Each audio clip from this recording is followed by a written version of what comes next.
Okay, so things I like to read in the summer are a little fun, a little popcorny, bubblegummy, slide the slide, ride the ride. And I'm going to recommend a quick trio of books that all center around the theme of interspecies love. Interspecies trysts, flings, emotional relationships.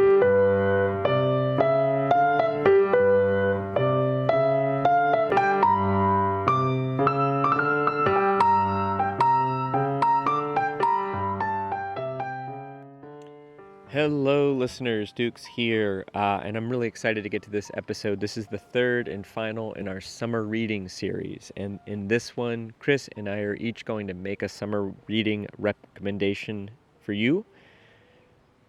Definitely some courtship behavior going on with these two lizards. Oh, yeah. Well, yeah, kind of on theme for the episode. Anyway, I'm excited to introduce the third in our summer reading series. In this one, Chris and I are each going to share a recommendation for a summer read, and we get a whole bunch of recommendations from you, our listeners. It's going to be great. So just a few quick notes before we get started. One is that Chris was remote. He didn't have access to his recording setup, so we just had to use the Zoom recording, but you'll understand him just fine, and you'll get used to it. Second, the pitcher, whose name I pronounce in several different ways in this episode in an attempt to pronounce his name correctly. That pitcher, I didn't get his name correct any of those times. It's pronounced Stephen Schock. Stephen Schock. Also, I seem to have a problem with pitcher names in this episode more broadly. Greg Maddux. I refer to him as Doug Maddox several times. I don't know why, other than I think it's a sign of my aging brain and a sign of things to come, which I'm not super happy about, but there it is. I'm still pretty sharp. I think that's everything you need to know. It is the first day of summer here in LA, and it is glorious. And by the time you hear it, it will definitely be summer. So sit back and enjoy some summer reading recommendations from Upper Middlebrow.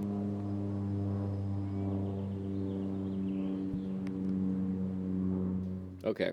The number of times I have to re-sign into Zoom is extraordinarily high. Zoom seems to kick us off. Yeah. As soon as I open one computer, it instantly logs me out of the other devices. So I get it's like if I open my laptop at home, the desktop is like, you're out. And then I get that's probably notifications on the phone too. And yeah, it's just it's weird. Zoom seems to they're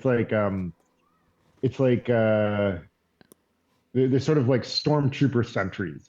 They're like incredibly difficult to deal with in like a very narrow kind of band of adversity, but then like incredibly permeable for any other kind of thing. So like Zoom will sign you out all the time, but apparently, people can log into your meetings and draw penises on your whiteboards. Well, I mean, I think that was often those meetings did not have passwords. I mean, that there's a certain amount. There's a certain amount of the penis and whiteboard era. Hopefully, is largely past us. It's like a real 8-month period. Yeah, 2020.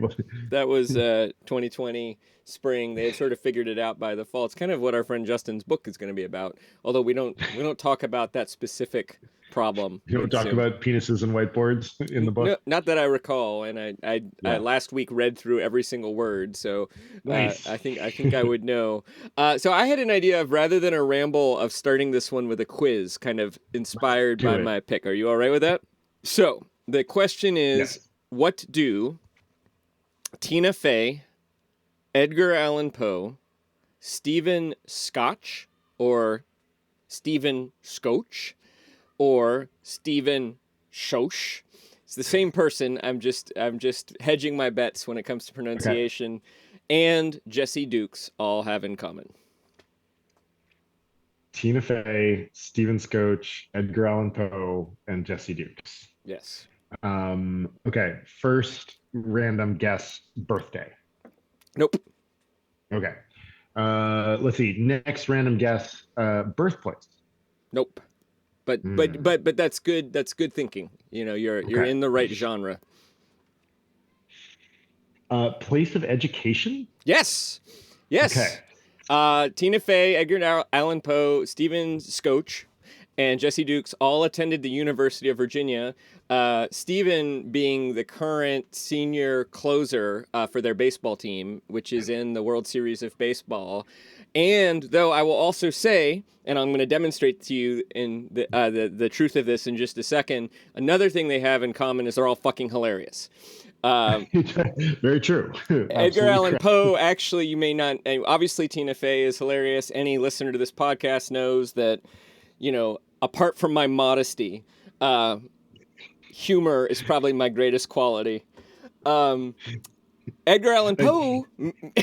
Sorry, I'll let you laugh at that hilarious joke for a moment. I need to laugh at that and then comment about it. That's like one of the most classic like humor setups of all time. I just love that. I don't even know what it's called, but like it's like the pornography thing. Like I know that joke setup when I see it.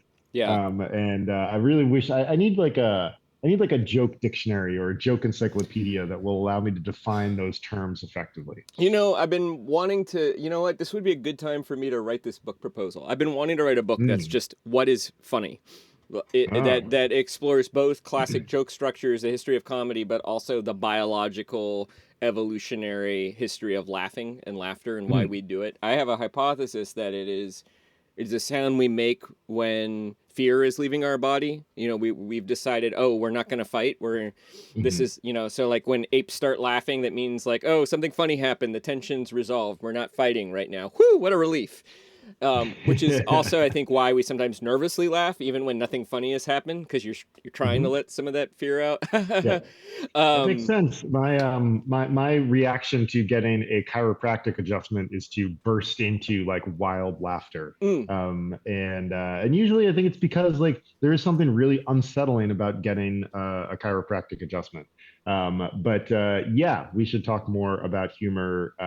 We're already departing the realms of your quiz.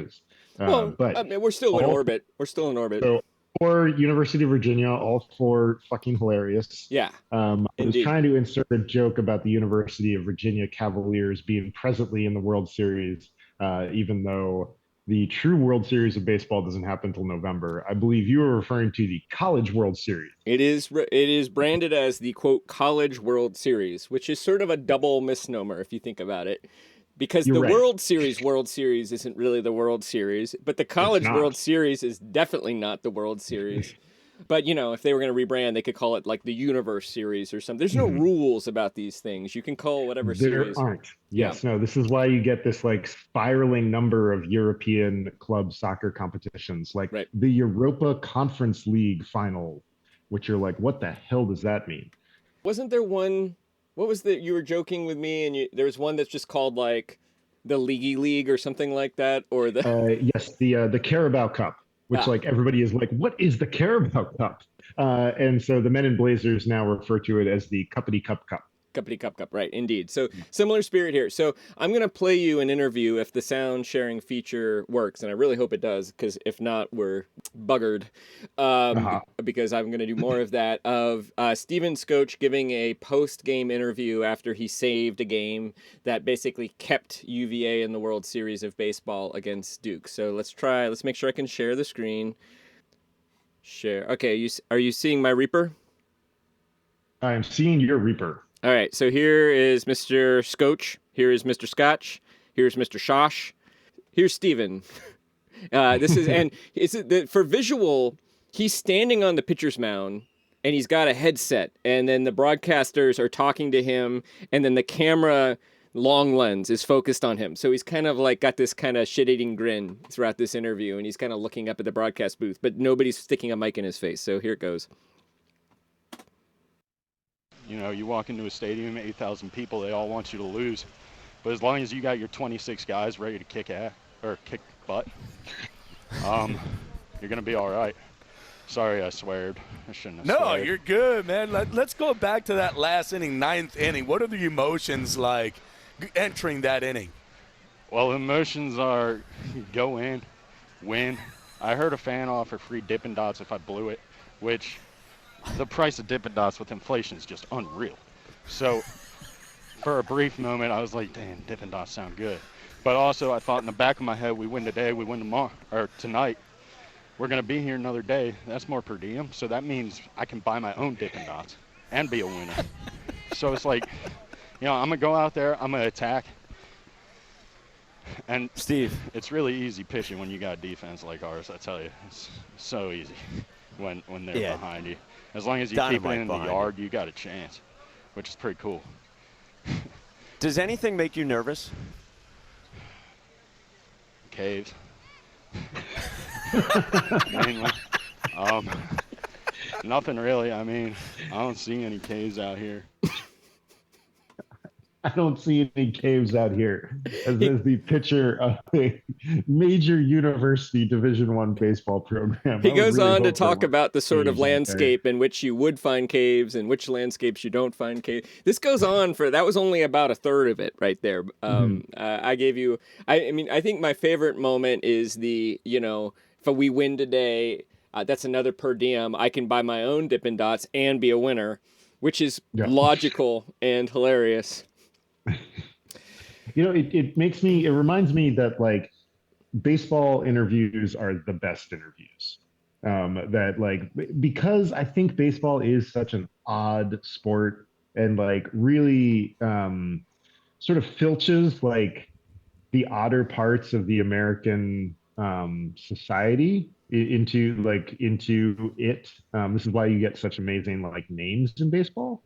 But it's just baseball players are so different from any other kind of athlete out there. I was going to say, I think it is among team sports, the jock nerdiest sport, at least in the American context. I mean, sure, there are some meathead, left-handed 6'7" relief pitchers out there who are dumb as a post. But, and this guy has a little bit of that affect too, but he's like the smartest version of that, that you could ever imagine and clever. But there's something inherently nerdy about baseball, I think, too. I think it has something about the pace and that you can track it with a box score and that, the way statistics are kept. It's a very nerd-friendly sport, and one form of nerd is the wag, the humorist, and so I think there's a lot of overlap. I also think that there is also, I could be wrong about this, I'm just positing though that there's actually more to talk about in baseball interviews because like basketball, it's sort of like the coach tells you what to do, you either do it or you don't. And baseball to me seems to have more infinite permutations of tactics and strategies. And I may be wrong about that. If I was a basketball coach, I might entirely disagree. But, just like I love going to a baseball game and just like watching the third baseman shift for different batters, Which is now illegal. Oh, really? They can't shift across. You can only put so many people on one side of the base. You can't do but they'll still shift side to side, front and back and stuff like that. But you can't do, you can't play like the real aggressive, like, let's take all of our infielders and park them between like first and where the shortstop would stand. Apparently that is no longer legal. Sad rule. I disagree with it. Of like, speeding things up. I think you're right. I think that all of our sports that have more play stoppages in them tend to be a more tactical game because like of course like then the coach can like spend more time structuring what's going to go on. Like American football is a great example. Rugby also would be a good example because there are a lot of like play stoppages where you can kind of reset things. Basketball less so. I think European football, soccer, same thing. Like you have to get your tactical know-how and understanding sort of set in practice. It's in practice. Like there has to be a lot more of like the players really know what's like how they're going to improvise basically. Yeah, I wonder. I mean, I also think with baseball, you have play stoppage, so the managers and the various coaches, batting, pitching, base coaches can assert themselves. But you have 9 players on the field who also, and then you have base runners who are also making tactical decisions all the time. I mean, one of my favorite plays I ever saw in baseball, I think it was the 2004 World Series. which the Red Sox won, Yes. sweeping the St. Louis Cardinals in 4 games, winning in St. Louis at the very end. I just have to say, Yes. I'm contractually obliged as a resident of New England to bring A things great up. moment in our town's history. Yeah. I believe also they defeated the Yankees in the playoffs, and that was True. much more of a nail biter. And I believe it was during that series that I saw some Red Sox hit a deep drive, probably off the Green Monster, and Hideki Matsui was the Mhm. Yankees left fielder. There was a runner on second.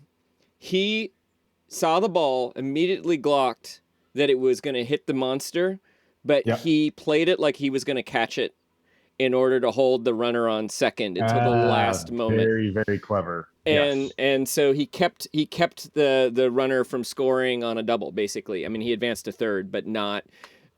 Which is amazing. It's amazing, and it's incredibly heads up, and and he, in the replay, you see him decide on that strategy within 0.3 of a second of the ball leaving the bin. Faster than, I mean, Yeah. he knows as soon as the contact's made, he knows he's not going to get it, and he knows he's going to act like he's going to get it. And then even when he turns, it's too late for the base runner too. And Yeah. I mean, it's just, there's so many permutations to that.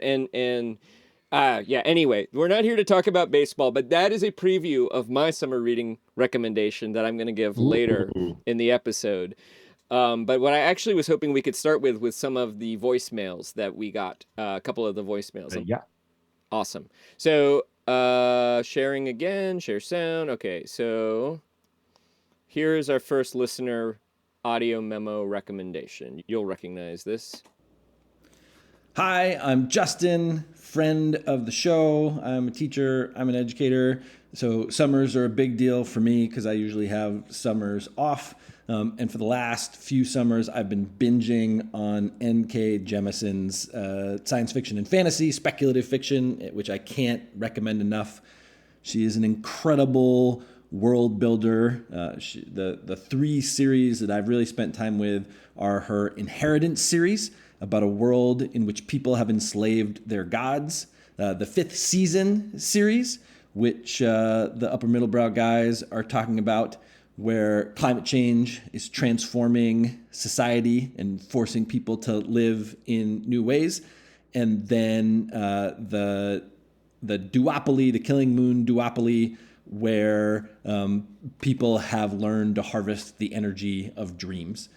All of her series are incredibly captivating. They're deep, they're rich, they're really fun to read. One of my favorite memories is being windbound on a little island on the coast of Maine and spending the night with storms blowing overhead, reading N.K. Jemison's Inheritance trilogy through the night. Nice.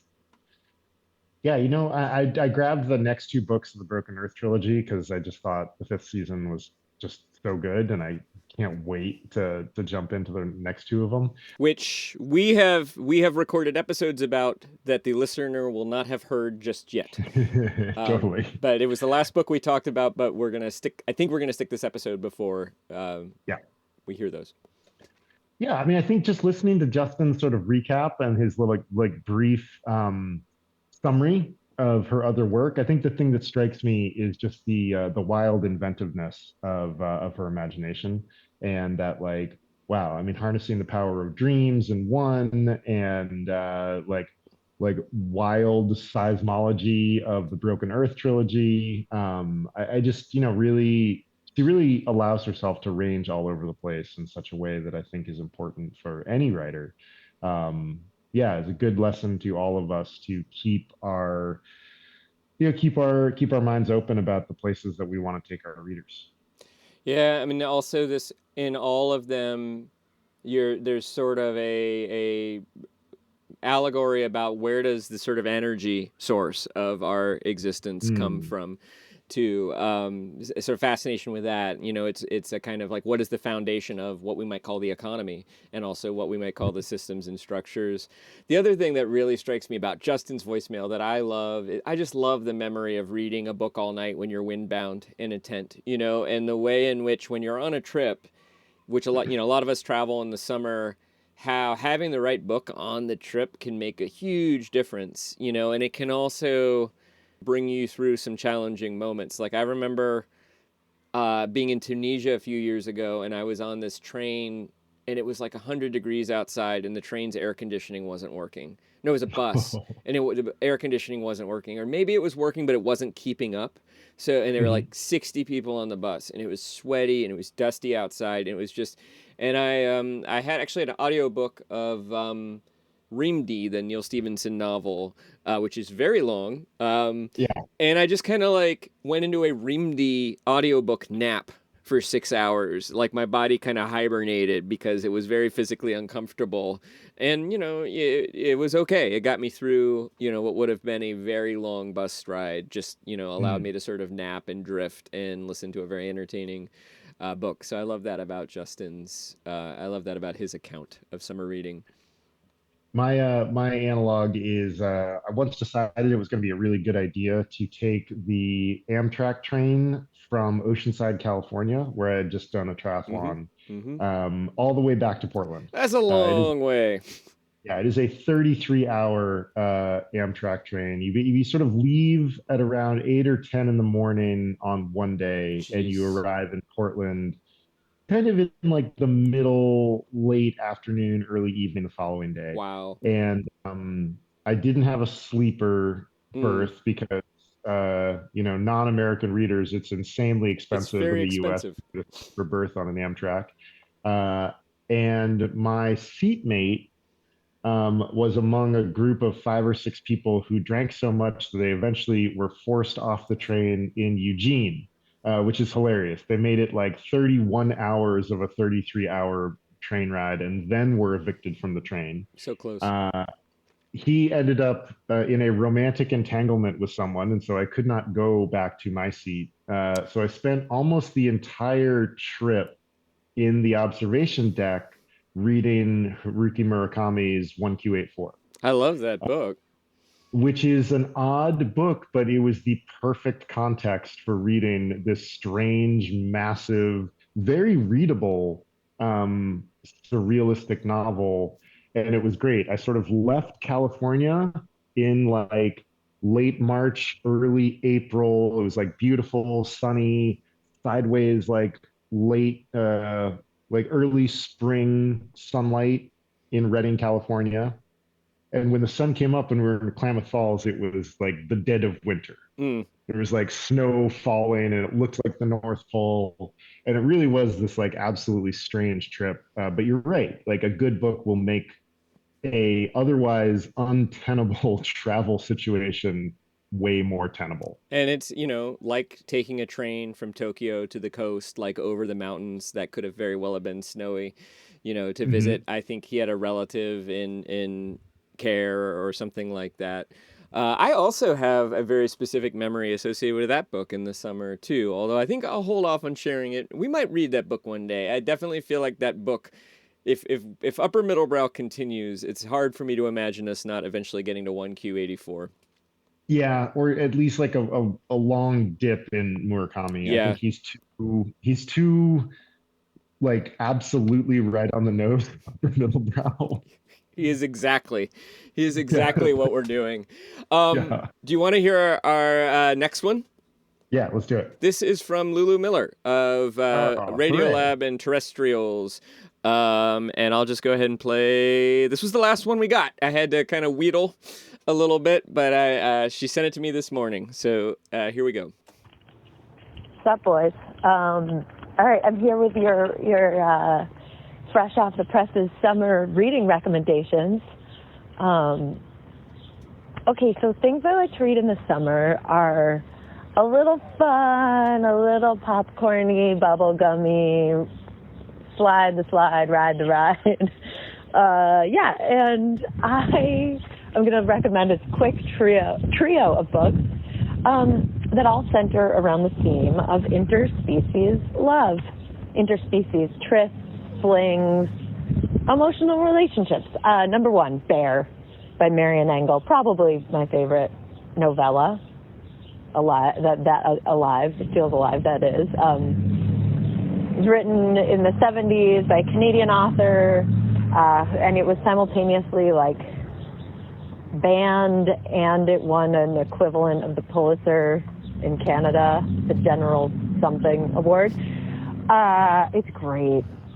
So it's a lusty little read about a mousy archivist who gets an assignment to archive an island, a man who's passed away, his estate, and she finds among his possessions a bear.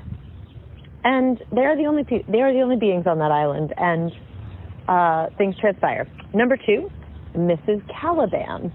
I think this one might also be 70s, maybe it's 60s. I should have looked it up.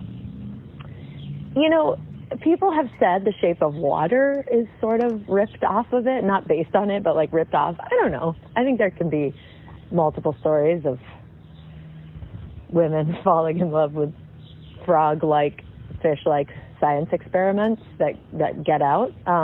But check that one out. And then finally, a book called Pisces by, these would be good things to look up, by Melissa Broder, which is a very little naughty story about a woman and a merman who she kind of drags ashore in like a wheelbarrow. And anyway, they're just fun. They're basically romance novels, but like with a literary wink. They're really well done. They're naughty, they're strange, they're eerie.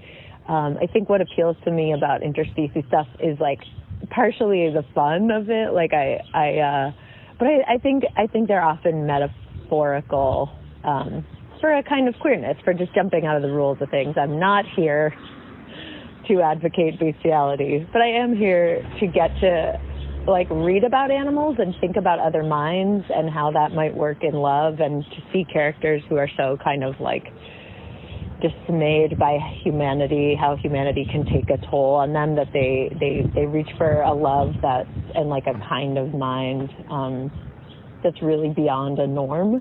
And I don't know, for me, I think that's always like a reminder that you can reach outside rules. And so there's like a thrill, there's a chuckle, and they are all strange, and they are all quick reads. So there you go. Bear by Marian Engel, Pisces by Melissa Broder, and Mrs. Caliban by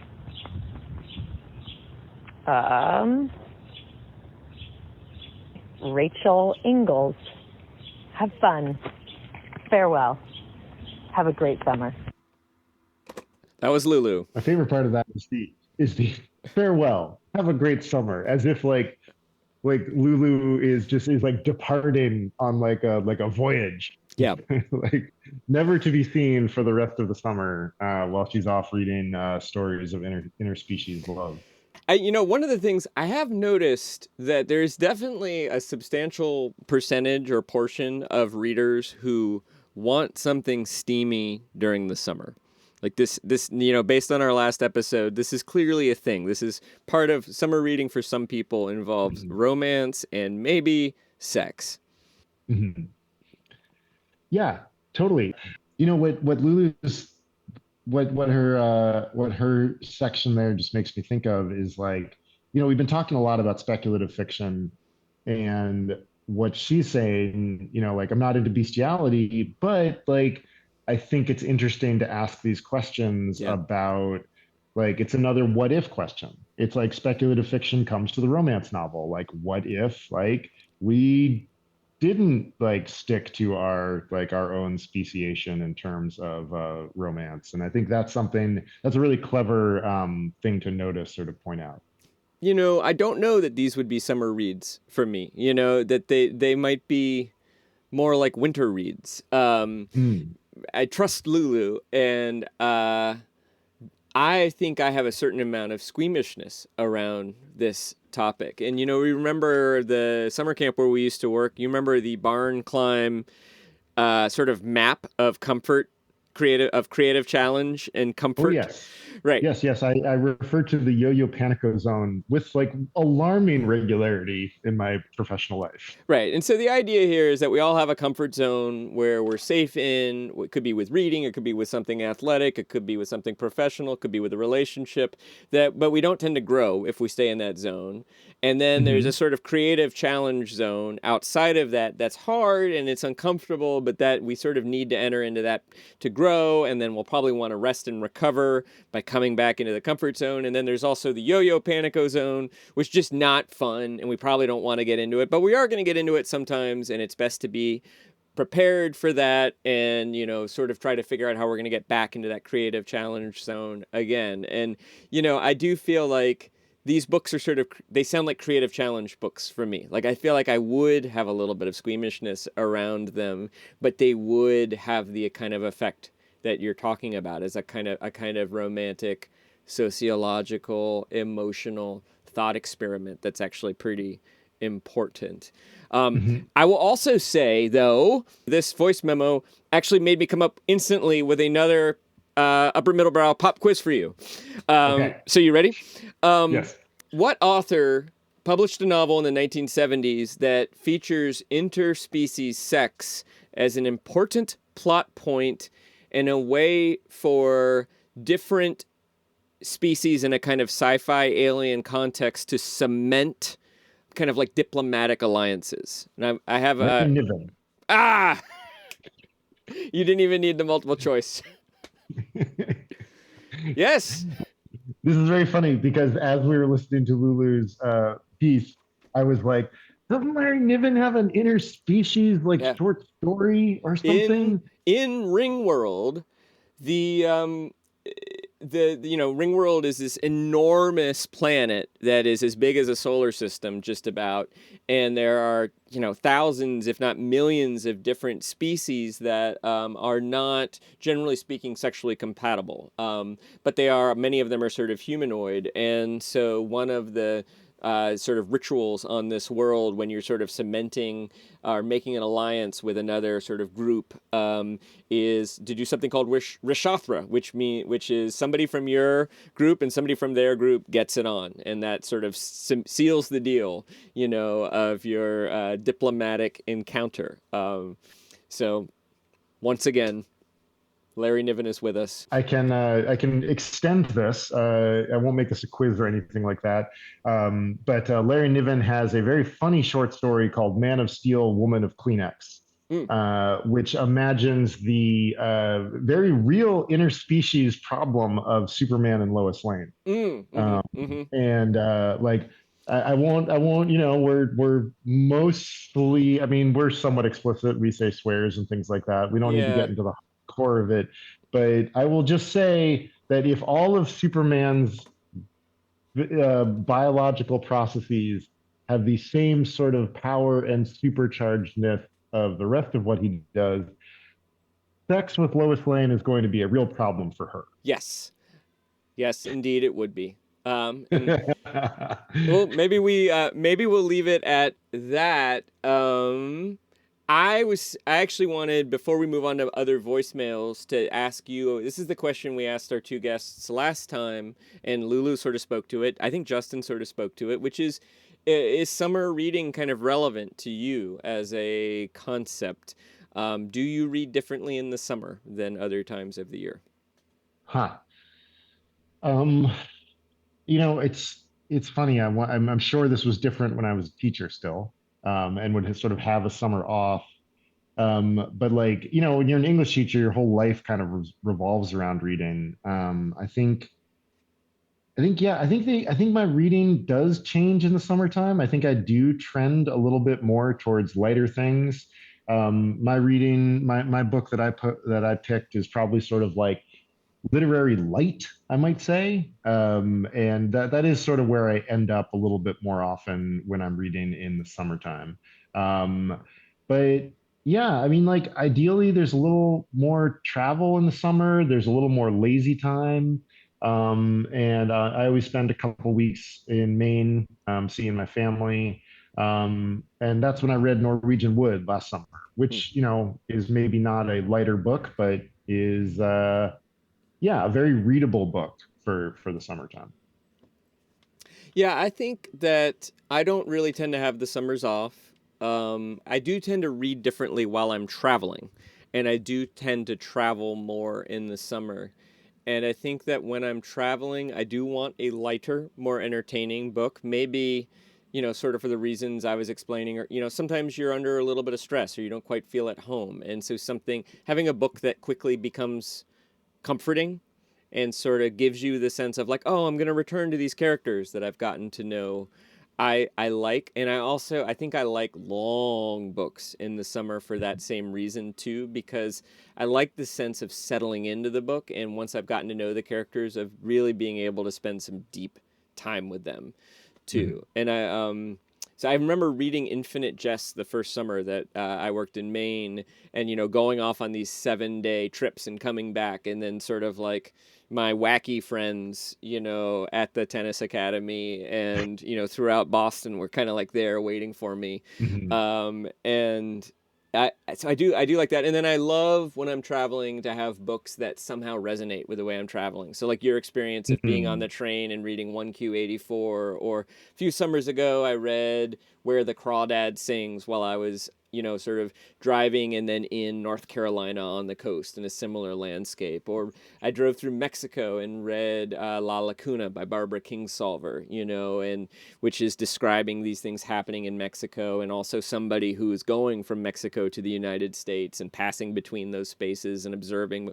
sort of what's different about those places. And I do like that a lot so yeah, I don't know if I really have summer reads, but I do seem to have travel reads, and I do travel more in the summer. So maybe that is close enough. I think Infinite Jest is really rewards something like that. Like you need to be a captive somewhere. Like you need to be stuck on a plane or in like a car or a bus or a van or a boat.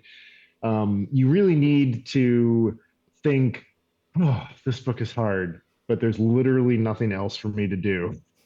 And you need that for the first like 100 pages. to 200 pages. Yeah. I feel it's like that at first, and then once you start revisiting the characters and you figured out who they are and sort of where the plot points are going, then it sort of pulls you along. But yeah, I agree with that too. And I think I had actually started it elsewhere. I remember reading it as a bus driver in Charlottesville, and which was the job I did right until that summer. And I can even remember being in a particular place, and I think the first moment the book started pulling me along was a moment in one of the AA meetings where there's an Irish guy in recovery, and he starts talking about like he's had sort of liquid bowel movements for the last year. But at some point in his recovery, he recovers enough that one day he looks in the toilet and by God, he sees a tard, an actual solid tard in the toilet. And then the whole thing is written in sort of, dialectic Irish Boston accent. And I remember that moment where I was like, I think I'm enjoying this now, which is sort of unfortunate because it's a little bit of an ethnic joke and definitely some potty humor, but oh well, that's what brought me in. Anything to get you there. Yeah. Ready for some more voicemails? Let's do it. Okay. This is from my friend and former colleague at WBEZ. Hello, my name is Shannon Heffernan, and I'm recommending In the Dream House by Carmen Maria Machado. I don't really listen to books that often. It's just not how my attention span works. But this one I listened to on audiobook when I was making this long drive by myself, and the book put me into an absolute trance. The writing is so clear and intimate. It feels like the author is talking right to you. It's a book about domestic violence in a queer relationship, but it's really about so much more than that. It's about how we tell stories to ourselves and others, what gets remembered, whose memories are solidified. And I think it's just a very smart and beautiful book. Each chapter is told using like a different narrative convention. Like one is a choose your own adventure chapter, for example. And I think it's the kind of thing that if it were not in the hands of such a talented writer could feel like a gimmick, but it ends up being such an important part of how you understand what she's trying to say to you. And I love it. And I love it. And I think everybody should read it. So enjoy your summer read of In the Dream House. I love the idea of a choose your own adventure chapter. Mm-hmm. There's definitely Yeah. some of the, Jennifer Egan type experimenting going on there, it sounds like. Totally.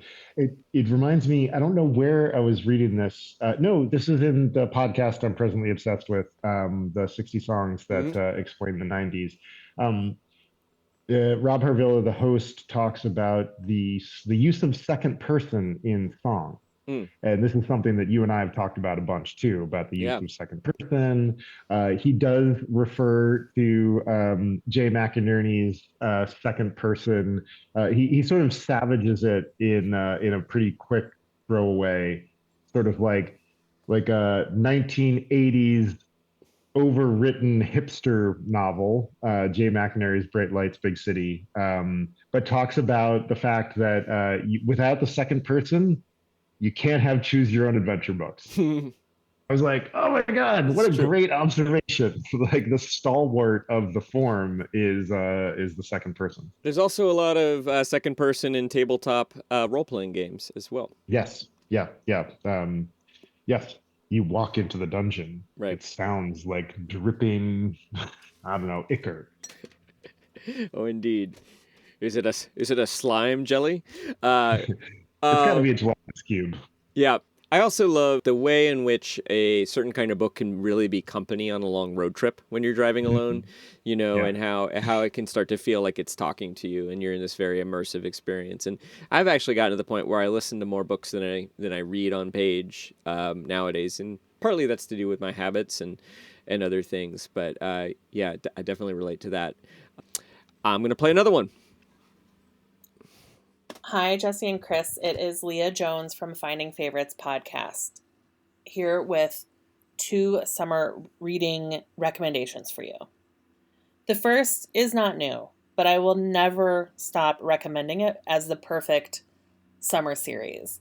And that is the Thursday Next series by Jasper Fforde.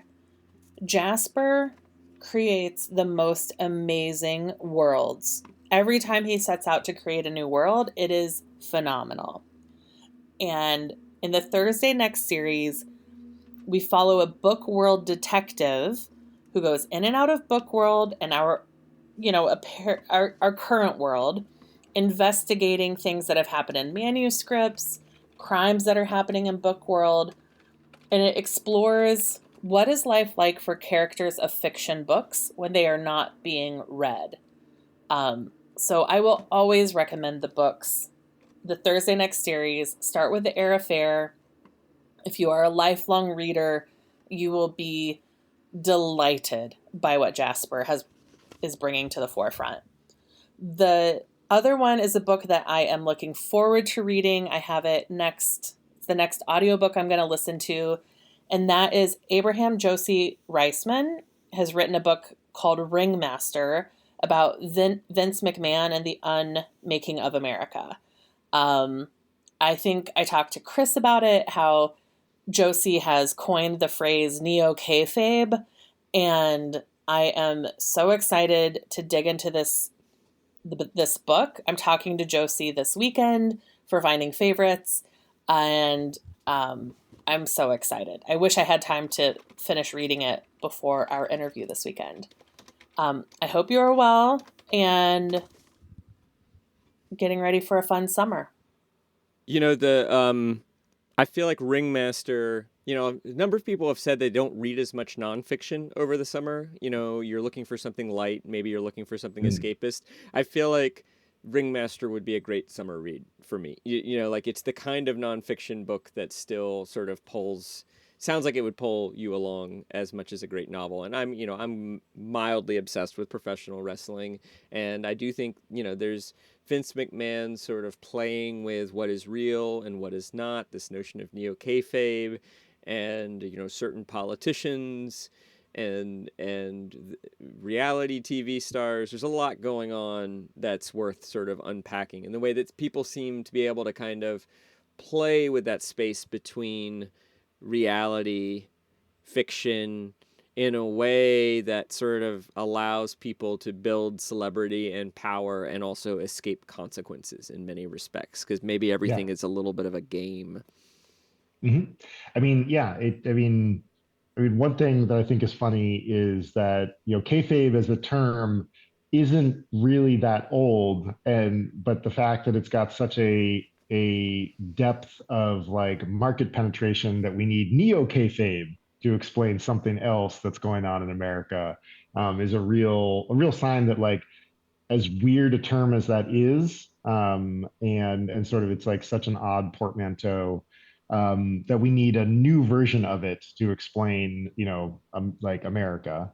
But I think you're right. Like, I mean, can't you imagine? I mean, you can imagine the plot ideas of like the Great Gatsby superimposed over professional wrestling, like the same ideas about nostalgia and loss and image and pretend and fakery.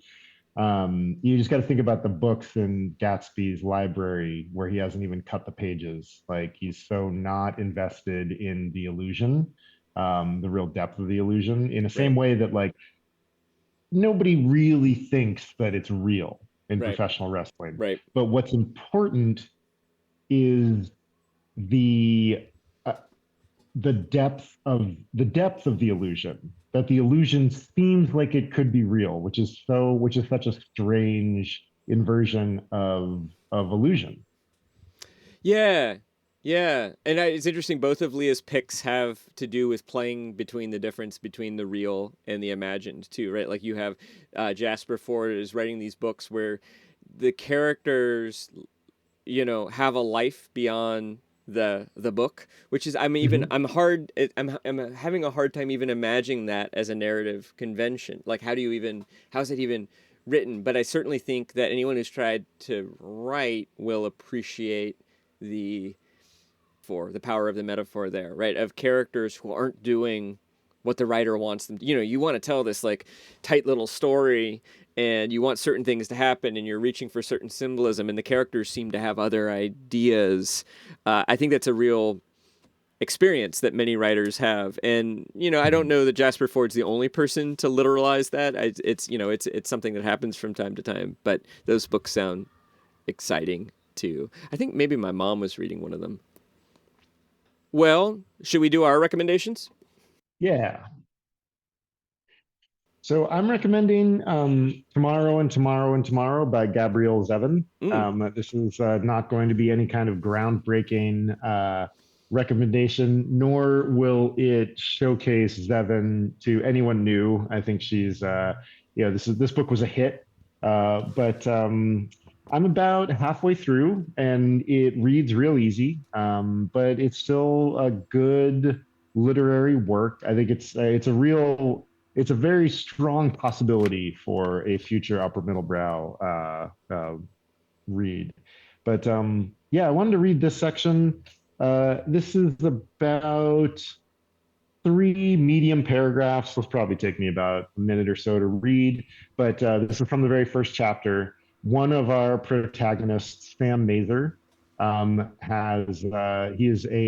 this point, I believe he is a sophomore or a junior at Harvard University.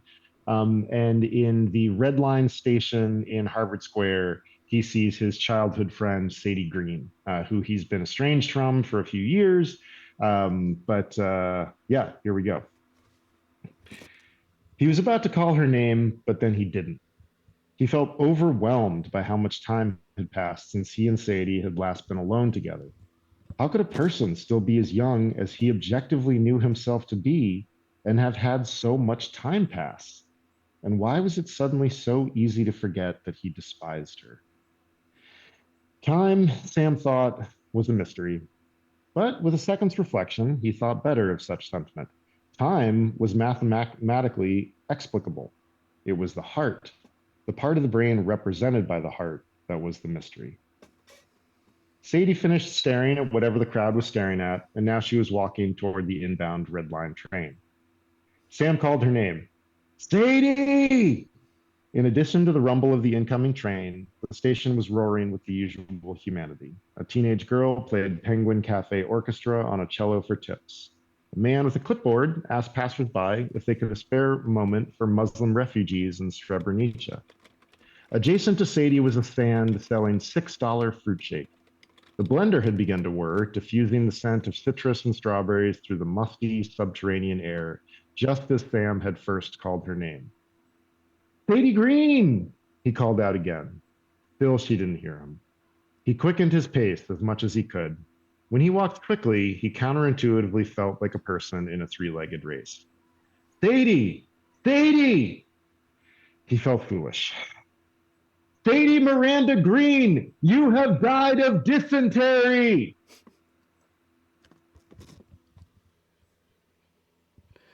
And scene.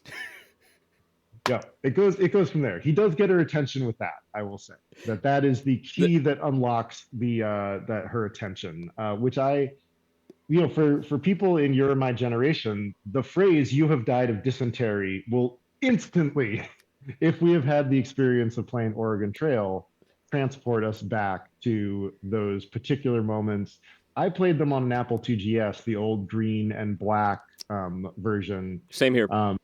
Yeah, I missed the sort of next iteration of the Oregon Trail, the kind of more lavishly done color versions on like a VGA or a EGA monitor.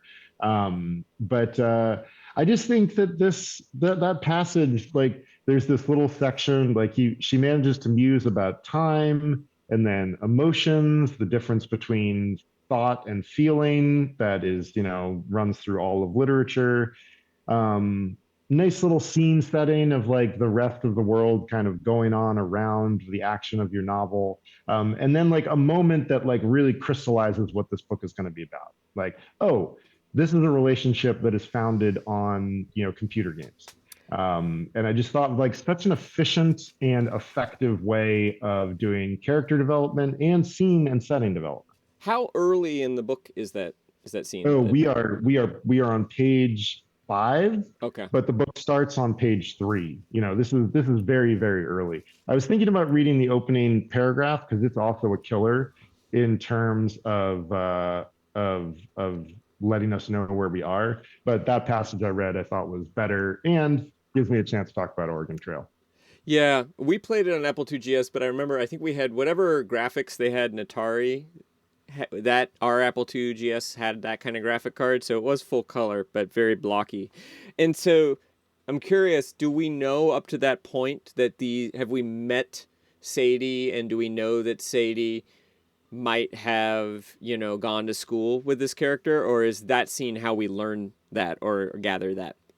You're gathering all of that in these first few pages. And she does a really good job of like getting us there on the hurry up.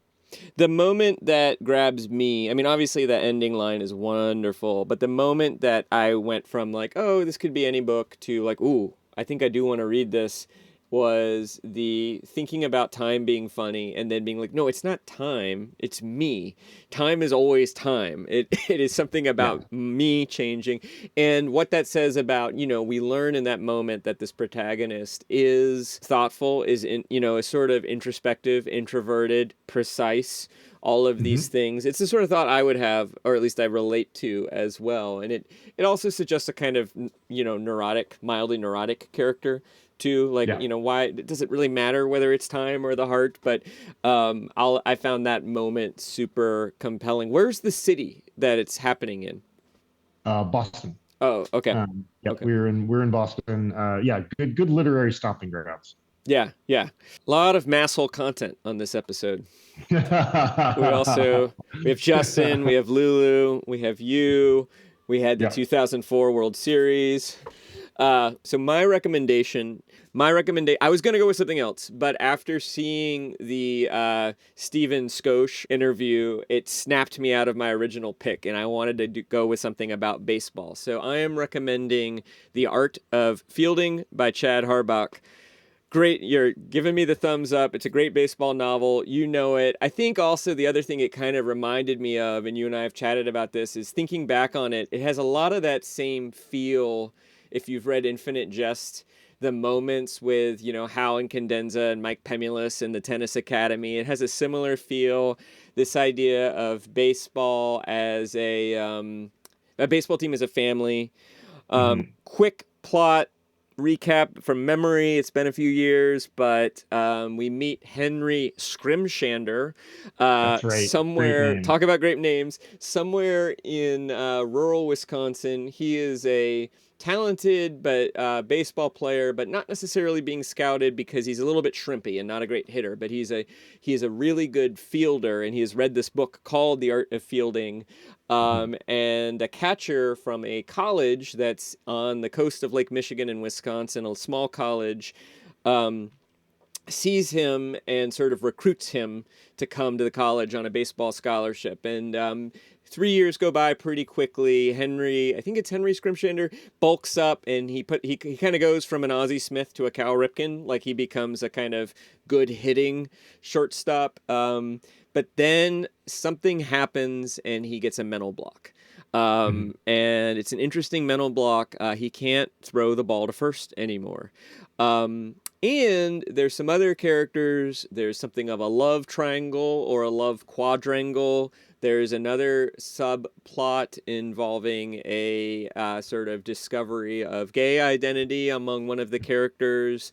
There is some inter-age relationships, sort of old to young stuff happening too. And so you have all the joy and the kind of intellectual joy of baseball team as a family, and then you have all the dysfunction of baseball team as family. And also, by the way, small college as family too, which isn't something I know about. A lot of great Midwestern content. I think it's a great book. I think it's up there with The Natural, with like Shoeless Joe. And it's also pretty long, so it's a good, soak into the summer read too. And that's what seeing Steven Scotch up on the pitcher's mound, cracking wise. He's a little bit. I'll just say this again. Steven Scotch is a little more of a meathead than Mike Schwartz, but I think those guys would have gotten along. So yeah, that is my recommendation. It's a great book. It's been a while since I've read it. I think it's been maybe about a decade. I don't remember the plot particulars of it, but I remember the emotional size of it being very significant. Yeah. I really remember something about a betrayal, and then you bringing up the fact that like it's he really becomes unable to do an important part of his job, it made me really think. Sort of wistfully for poor old Chuck Knobloch, who right. even it's hard as a Red Sox fan, but he wasn't always a Yankee. He had a big chunk of time, I think, with the Twins. Twins, right? I think of him as a Minnesota Twin.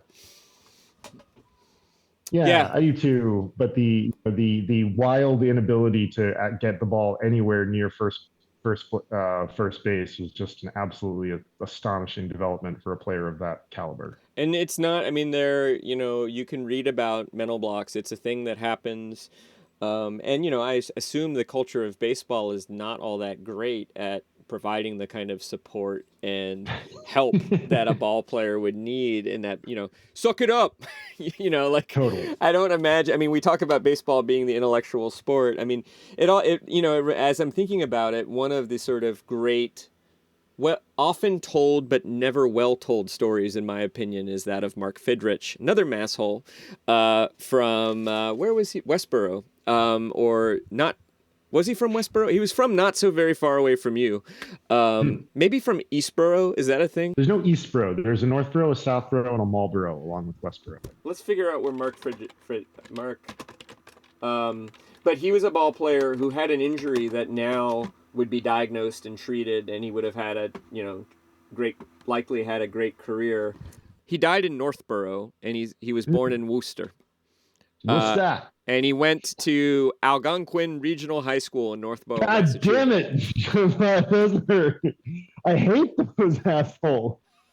Yeah. My God. Oh, they were our biggest rivals. Algonquin High. Well, Mark Fidrich seems like he was a good dude, and his story's pretty tragic, I think. And it's always sort of told as this like quirky sort of rookie of the year story. But he died in his 50s. He was farming in Northborough, and a tractor rolled on him. And Oh God. yeah. Anyway, all of that to say though, if you want to immerse in summer Midwestern, small town, small college baseball with big emotions, big feelings. The Art of Fielding by Chad Harbach, who also went to Nice. UVA. Another Wow. connection. Yeah, a lot of UVA, a lot of Massachusetts today. Interesting. Yeah, I got a text. Hang on, I'm gonna call it up because I didn't write it down. Okay. Scrolling. This is from longtime listener, 0th time caller, Tom Ryder, who didn't want to use his voice, but did say I could attribute this to him. So Mhm. he says, I don't read as much as I used to, but the 2015 book by Adrian Tchaikovsky, Children of Time, is simply mind-blowing. Lots of cool spider stuff. From the deep past, I'm still in awe of the works of Stanislaw Lem. I absolutely fell in love with his recurring character, Ijon Tichy, I'm guessing. I don't know. Ijon Tichy. Stanislaw Lem is Polish, so I don't know how you pronounce that name. I apologize. Ijon Tichy, it looks like. Writing behind the curtain in the 40s through 70s, Poland, Lem was mostly unknown. Now he's mostly forgotten. His collection of stories, translated from the Polish, called The Star Diaries, predated The Hitchhiker's Guide by 2 decades, but share the same level of sci-fi snark. Which sounds amazing. Like, 1950s Polish sci-fi as snarky as Douglas Adams. Yeah. I mean, Solaris is fairly well known. And I've read some of, I think I read the Siberiad. Have you read any, Lem? I know the name. Like, I think probably to people who hang out in books, that name is familiar, if not like have an experience with. Like, I definitely have seen that name before, but I'm not familiar with the work. His the Siberiad sort of feels like R2D2 and C3PO having adventures together like 20 years before Star Wars. It's kind of got that, but maybe with a little more philosophy to it. A little less just like, let's entertain the kids and walk around. But so yeah, that's 2 great recommendations from Tom Ryder. Thanks for that. And I've got one more voicemail to play us. Awesome. All right, so I got to do the screen share again. Yeah, hey, this is Owen. I work in entertainment. Live in Southern California, and yeah, I want to recommend a book for your summer reading series.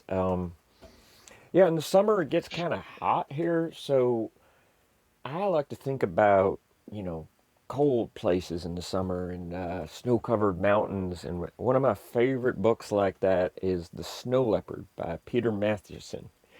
It was written in the 1970s, and it's a travel book. He goes up into the Himalayas with a scientist, and they're studying some sheep and kind of trying to spot the snow leopard, which people don't see very often up there. And so it's kind of a fun adventure, but it's also kind of a heavy book too, because he's dealing with some grief and loss, and so he's kind of dealing with that and thinking about that and up there in the cold, snowy mountains. And I love the writing. And I don't know, it's strange, I guess, but I like to think about cold places in the summer. So yeah, The Snow Leopard by Peter Matthewson.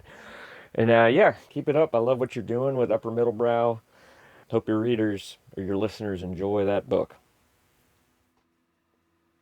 Yeah, I can't really place that voice. I've heard it Something somewhere familiar before. about that voice, huh? Something Yeah. familiar about it. Yeah. I think First yeah, name only, Owen from Southern California. But yeah, I've never read The Snow Leopard. Sounds like a good book. Nor have I. I only know it as as like a North Face sleeping bag product. Right, or was there a version of the Apple OS that was Snow Leopard too?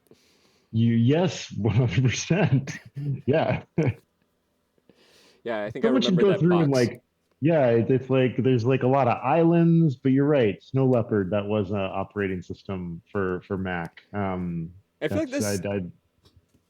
Yeah, I don't remember when, but I feel like I haven't read The Snow Leopard, but it feels like the kind of book that like writers don't get book deals to write anymore. It's like, yeah, I'm gonna go up into the Himalayas with a scientist. We're gonna look for a snow leopard. I'm gonna kind of write about my dead wife a little bit. There's gonna be some like references to Thoreau. It'll be great. Yeah. Yeah. Like, can you imagine like the pitch for like Zen and the Art of Motorcycle Maintenance these days? Right. Like if it's not like Wild, I mean, because I guess Wild is sort of like a modern day equivalent of Zen and the Art of Motorcycle Maintenance. But yeah, I can't really imagine a pitch for the Snow Leopard where like these kind of like vague and open-ended projects that unfortunately can like sometimes really turn into something quite amazing. Right. Absolutely. I mean, actually, now that I think about it, our friend Lulu, who left us a voicemail, her recent book, um, Why Fish Don't Exist, is maybe the kind of closest modern equivalent. And she's got a hook, which is, hey, there's no such thing as a fish. Fish don't exist. Like there is a kind of scientific hook, but it is also similarly a mix of memoir, of science writing, of kind of existential questing, Mhm. of history, of narrative. So that's one I would also recommend listeners, and I think that would be a great read at the beach. Thank you, Lulu. But it is, yeah, I don't feel like we get quite as many of those books as we used to anymore. And maybe I have a little nostalgia for that. Yeah, totally. I mean, I think, it's an unfortunate aspect of our culture that like we are awash these days in so much content that of course editors and people who sort of stand at the gates of the publishing world, like they like have to, like the gates have gotten taller. And at the Yeah. same time, this sort of weird, like everything has gotten more. Like there's just more words out there all the time. Now there's computer machine learning that is generating words all the time. Um, and so And it's social it's media. yeah, yeah, totally. It's a bummer. And then at the same time, I'm sure that we will get some gems of this particular era. It's sort of like if there are infinite number of monkeys at infinite typewriters, eventually Hamlet gets produced. I mean, you could kind of think about our particular moment as like infinite monkeys at infinite typewriters. Or Um, like hundreds or thousands of talented people who are struggling to make a living, trying to write a novel or a book on their mornings and weekends. If enough people doing that, some will squeeze out a great book that makes an it through Arthur the system. Fielding or something like Right, that. an Yeah. art which took 9 years to write. Do you know the playwright David Ives? Yes, yes. Yeah. Do you know the short play in which there are three monkeys that are in fact trying to write Hamlet? I think so. Is that Yeah. the one act, the book of one act plays? Yeah. Yes. Right, Yeah. and they keep Yeah. And getting notes from their editor. the play ends with one of them almost writing the beginning of Paradise Lost. Right. Right. Something like, of man's first disobedient and the fruit of that immortal tree which brought death into the Blamagam, Bedsocks Knockworth Tinkerbell. Yeah. He just like completely goes off the rails. Some Which I was actually thinking about the odds of that and how many monkeys you would need the other day, and my brain started to hurt. Compound. There, I believe, also is a moment in The Hitchhiker's Guide to the Galaxy where they open up a closet, and in the other side of in the closet are an infinite number of monkeys typing on an infinite number of typewriters, and there's actually I think a similar joke to the David Ives, yeah, to the David Ives play. totally. Yeah. Well, I've got this poem All right. that I think speaks to some baseball stuff, and it's a good one. It's a short poem. I'd forgotten this poet's name because it's pretty like milk toasty name. Just Robert Francis. It's pretty basic. It's as good of a name as you need. Why would? And I don't think this is an excellent poem. I think there's some issues with it but like that's the same thing with any poem. I think what I love about it is its suiting of its subject matter to the words that the poet chooses, which is of course where you need to start for any poem. But it's just called Pitcher. His art is eccentricity. His aim, how not to hit the mark he seems to aim at. His passion, how to avoid the obvious. His technique, how to vary the avoidance. The others throw to be comprehended. He throws to be a moment misunderstood, yet not too much, not errant, wild, but every seeming aberration willed. Not to, yet still to communicate, making the batter understand too late.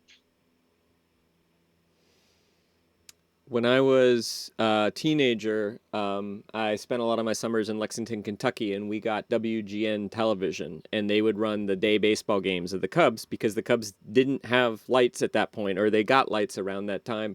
And so I got to see a lot of early career Doug Maddox pitching. And that poem perfectly describes Doug Maddox pitching, because Doug Maddox was not a power pitcher. He could maybe throw a 93-mile-per-hour fastball, but he had a brilliant changeup and a couple other things. And everything he was doing was to set up the changeup. And, he had pinpoint control, and he didn't need to overpower the batters. He just needed to make them think he was doing something slightly different than what he was doing so that they would ground out or, pop up. And that's my favorite kind of pitching. And, you can watch baseball and, we have 6'7" sluggers now and 6'7", 280-pound relief pitchers and guys who can throw 103 or 105 miles per hour. And I love the mental game of a pitcher who he's not going to overpower the batters with his fastball.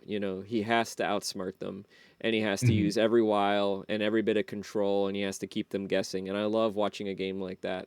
My favorite kind of baseball is when both pitchers are on and doing it, and nobody's hitting. And the game is, it's like 1-1 in the 8th inning. I love that about that game. Love a good pitcher's duel. Yeah. I love a good pitcher's duel. It's a similar weird separation of opponents, the pitcher and the hitter, similar to tennis, like this sort of odd separation of antagonists that we don't see as much of in other sports. And it's such an odd way of doing it, that you're really locked in this intimate battle with this other person who is, in baseball terms, 90 feet away. Tennis, I don't know how long a tennis court is. I need to look that up. But I don't know. It's such an odd, intimate relationship that you don't see a lot of in other sports. The movie For the Love of the Game dramatizes that quite well. I don't know if you've seen that movie with Kevin Costner. I haven't seen that. I should watch it. Our friend Matt Lunt recommended it to me, and I had thought it was sort of not great at first, and he kind of explained what was good about it, and I totally see it. And part of it is that he's pitching a very good game against some former teammates and friends, so that's sort of part of what's going on as well. So he knows these people quite intimately. As he's trying to dominate them. And he's also late career, this is kind of the last big shot, for glory and greatness, and that's always a good story. I also think what I like about a pitcher's duel is that when the ball is put in play, everything becomes a much higher stakes. Or if somebody walks, everything becomes much higher stakes. And that's when you start seeing, sacrifice bunts and, maybe pitch outs and stolen bases and all these other things, where if you're just gonna get a lot of hits and someone's gonna hit a 3-run homer every 3 innings, you don't see as much of that stuff because statistically it's stupid. You don't want to take those risks. You want as many people on bases as possible, but when runs become really precious, the strategy gets really interesting. And I think baseball has slowly reclaimed some of that. It definitely lost it in the 90s in the steroid era. But it seems to have come back a little bit, and I wish it would come back more. If I was commissioner, I would deaden up the ball, and if you hit it out of the park, it's a double. No home runs. There you go. I shouldn't say, no, you can hit a home run, but it has to be an inside the park home run. So it's a base running home run.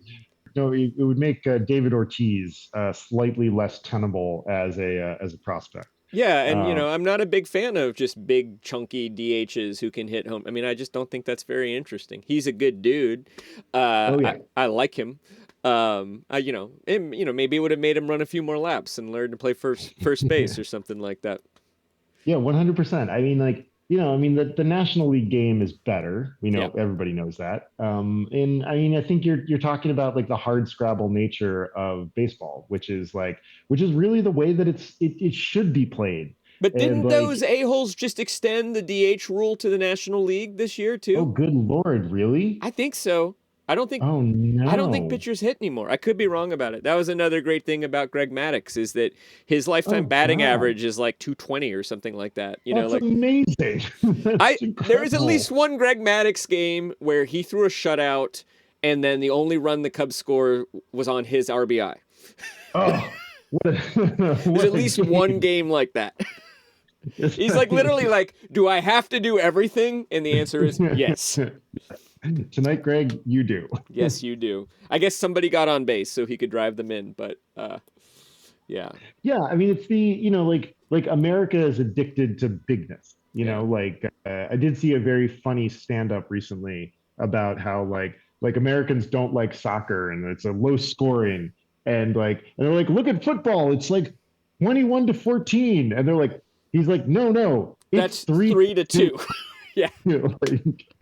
And yeah, I mean, I challenge anybody to like not go to a soccer match, like an important soccer match that is 1-0, and like in the waning minutes, the last 10 minutes of a 1-0 soccer match are some of like, you are going to see things and like see players do things and see managers do things that are like, you just clear signs of desperation and trickery, and it's just wonderful. And sometimes brilliance and beauty and astounding. Yeah. Yes. Well, today on Inside Baseball with Chris and Jesse, we're gonna wrap up our long conversation about baseball. Couple jock nerds we got here. That was a great episode. You want to read some credits? Anything else you want to say? No. So Upper Middle Brow is a Small Point production. Chris Bagg and Jesse Dukes are the creators and hosts. Thanks to Justin Reich, Leah Jones, Lulu Miller, Shannon Heffernan, Tom Ryder, Owen from LA, whoever that guy is, for sharing your picks. We'll compile all the recommendations we got in a blog post, and by the time you hear this, listener, it will be summer. Music for Upper Middle Brow is by Ben Pajak and Jesse Dukes. Design and website by me, Chris Bagg. And you can learn more about us at uppermiddlebrow.com. You can find us on Instagram at upper_middle_brow and on Twitter at uppermiddlepod. If you would like to get in touch with us, send us an email to hello@uppermiddlebrow.com. Awesome.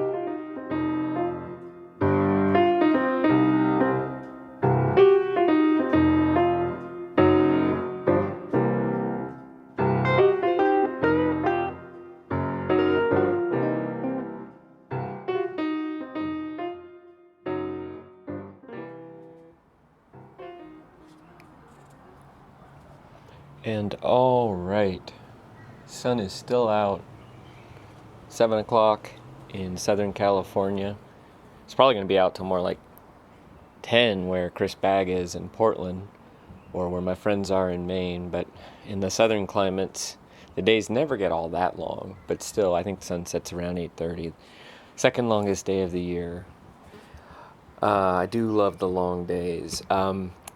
Thank you so much for listening to that episode. And I just want to say, if you have not listened to the other 2 summer reading episodes in our series, go back and check them out. The first one from a few weeks ago, we talked to a couple of veteran English teachers, high school English teachers, about sci-fi and fantasy books that would appeal to teenagers as summer reads. It's a great conversation. We had a lot of fun. We nerded out. We went down a lot of rabbit holes. It was really, really great. And then more recently, we did summer reading for adults with 2 guests, Ariane Nettles from Northwestern University and Susie An. Both of them are actually former colleagues, but Susie still works at WBEZ. And they each recommended a book for summer reading. And we had some long, interesting discussion about what constitutes a good summer read, too. So that was a lot of fun as well. So please go back and check that out. And while you're checking things out, man, we could really use a couple more ratings and reviews, especially reviews. Reviews are great. And it seems like iTunes/Apple Podcasts is the best place to leave reviews. Even if you listen to us on another app, consider logging on to Apple Podcasts or iTunes, or downloading a legacy copy of iTunes 7 that you can plug an old iPod into, and logging on and leaving us a review. It really actually does help other people find the show. It helps with sort of placement in the iTunes charts and the podcast charts. So if you're enjoying what we're doing, we could really, really use a rating and review. Thanks very much. We're so lucky to have you as a listener. And I leave you with some sounds of the early evening, the wind in the trees, the distant motors, and some wind chimes maybe.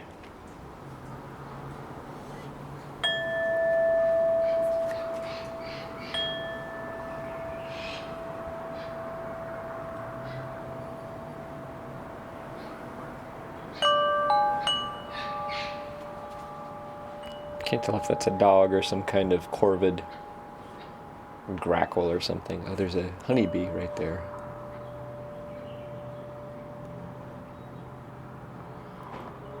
You can't smell it, but there's a bunch of jasmine in bloom, like a whole fence of jasmine, and it smells like sweet vanilla.